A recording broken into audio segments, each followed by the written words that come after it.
Hi everybody, this is Rose of Sharon, and I'm back again with another movie review. I just recently watched MFKS, which is an anime film, and the whole premise of this movie is really quite intriguing, and I'm not going to go into it because it's different than any other film I've ever seen. It's unique and stands out on its own, and it just reminds me of Grand Theft Auto and Boondocks and gang culture and just how rough and tumble the life of living in a seedy neighborhood can be. The struggle of the have-nots. It's really incredible, and the animation is smooth as butter and so slick. And I love the soundtrack, I love the characters, I love everything about it. There should be a sequel to it just because the ending of the film is completely open-ended. It's fantastic, and the lessons to take away from it are ones that can be understood by many people, no matter what walk of life you're taking. I absolutely adored it. I thought it was just badass, and I give it 2 thumbs way up, 5 stars, hands down, no vetching, no nothing. And there's a point in the movie that it goes from a very stylized manga looking, or comic, like more like Andy Warhol comic book looking type world, to a black and white world, which is very intriguing for it to revert to kind of a noir feel, which I adore noir if you know me well enough, and I savor the retro styling and the golden era of filmmaking. But everything has an evolution. That's why we have what we have today, and I like looking back at the past and learning from it. And this film is just so deep and profound, and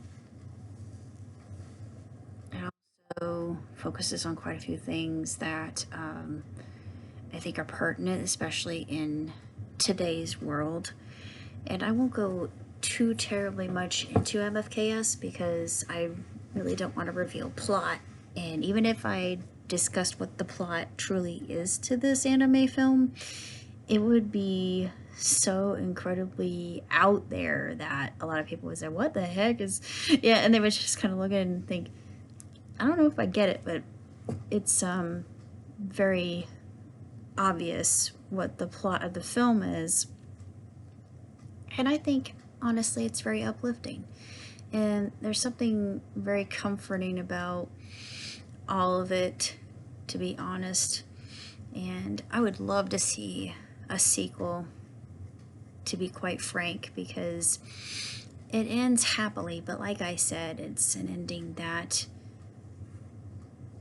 is completely boundless by what could happen with Angelino and Vince, and we all know what happens with Willie, and I'm actually quite happy for Willie, because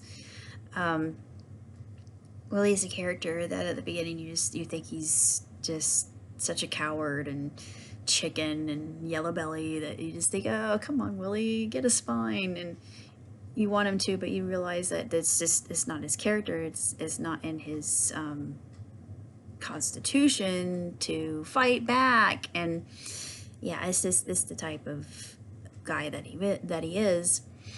And actually, he's too small.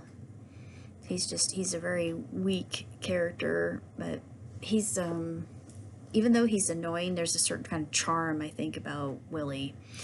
My favorite characters are Lino, like I said, Angelino, and Luna. And Luna comes into view very early in the film, when Angelino is delivering pizza and he sees her walk by and just becomes immediately smitten by her, and it's just, you think, oh, this is so sweet. And then of course everything turns on its ear, but it's just a wonderful movie. It's just absolutely phenomenal, and the voice acting was top notch, and just everything about it reminded me of Dead Leaves. And if Saga were a movie, this would be it. I think if Saga were ever to become a film, that they should use these animators, because this is the type of gritty, very blunt storytelling that can only be done in this kind of format. I don't think us fans will ever see that, but as a lover of Saga, I had immediately think of that, and I just thought that the movie was a tribute to great black animes like Afro Samurai and Boondocks, which is an American anime, but very, very well done, and Black Dynamite, which is another American anime featuring black characters.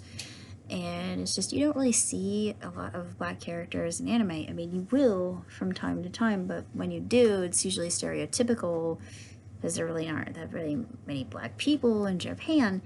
But still, I think it's utterly tremendous. Plus, it has that kind of, gangster vibe, and it's so good. It's just like, whoa, this is awesome. It's just amazing, and I couldn't recommend it higher. If you're like me and you like things that are kind of thug, and